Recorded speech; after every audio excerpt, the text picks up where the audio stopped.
ગુરુઓ પણ શિષ્યોને ઉપદેશ કરે છે કે હે પુત્રો, જે સર્વોત્કૃષ્ટ છે, જે વાસ્તવિક સત્ય છે અને જે નિત્ય છે, તેને પામવા માટે જ પ્રયત્નપૂર્વક આચરણ કરો.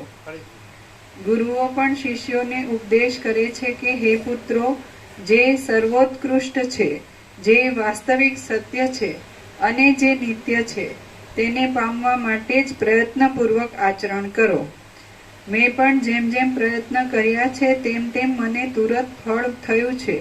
આમ હું પણ દૈવથી નહીં પણ પુરુષાર્થથી જ ફળ પામ્યો છું. પુરુષાર્થથી જ સિદ્ધિ થતી જોવામાં આવે છે અને બુદ્ધિમાન પુરુષો પણ પુરુષાર્થથી જ આચરણ કરે છે. દૈવ તો કેવળ દુઃખમાં રડતા અને અલ્પ બુદ્ધિવાળા લોકોના આંસુ લૂછવા માટે છે. જગતમાં પરદેશ જવા આદિ પુરુષાર્થનો આરંભ પ્રત્યક્ષ આદિ પ્રમાણોથી સર્વદા સફળ થતો જોવામાં આવે છે. જે જમે છે તે તૃપ્ત થાય છે, પણ જે જમતો નથી તે તૃપ્ત થતો નથી. જે પગ ચલાવે છે તે ચાલે છે, પણ જે પગ ચલાવતો નથી તે ચાલતો નથી. જે જીભ ચલાવે છે તે બોલે છે, પણ જે જીભ ચલાવતો નથી તે બોલતો નથી. આથી માણસોનો પુરુષાર્થ જ સફળ છે. શ્રેષ્ઠ બુદ્ધિવાળા પુરુષો પુરુષાર્થ વડે જ અનાયાસે ભયંકર સંકટોમાંથી તરી જાય છે, પણ દૈવનો વ્યર્થ વિચાર કરવાથી તેઓ તરી શકતા નથી. જે માણસ જે રીતે પ્રયત્ન કરે છે તે માણસ તેવી રીતે અવશ્ય તેના ફળને પામે છે. પણ જગતમાં હાથ પગ જોડીને બેસી રહેવાથી કોઈને ફળ સાંપડતું નથી. હે રામ, શુભ પુરુષાર્થથી શુભ ફળ આવે છે અને અશુભ પુરુષાર્થથી અશુભ ફળ આવે છે. તો હવે જેમ ઈચ્છા હોય તેમ કરો. આ સંસારમાં પુરુષાર્થથી જ ફળ પ્રાપ્તિ છે.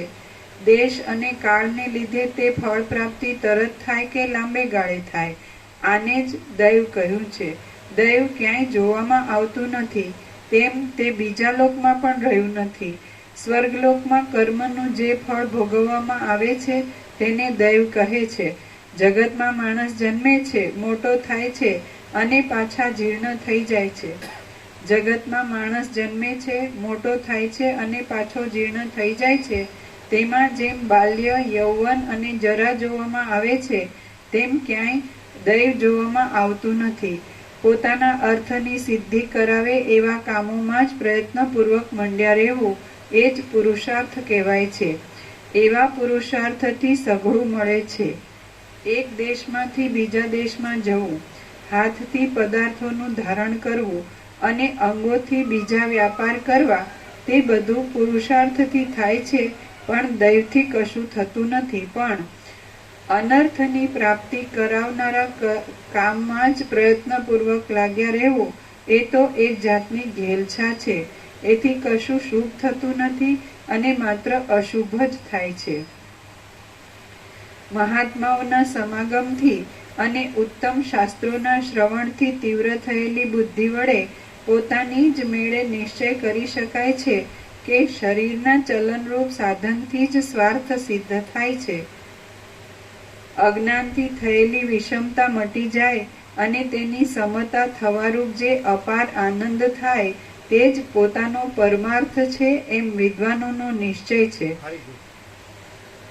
અજ્ઞાનથી થયેલી વિષમતા મટી જાય અને તેની સમતા થવારૂપ જે અપાર આનંદ થાય તે જ પોતાનો પરમાર્થ છે, એમ વિદ્વાનોનો નિશ્ચય છે. અનંત પ્રકાશ, અનંત આનંદ, અનંત શાંતિ જ છે. અમે પોતે જ અનંત પ્રકાશ, અનંત આનંદ, અનંત શાંતિ છીએ. शून्यवास अनंत कोटि महाकल्पो है ही नहीं. भास हुआ नहीं, है नहीं, होगा नहीं, होता नहीं. अविद्या वासना चित्त अहम जगत है नहीं.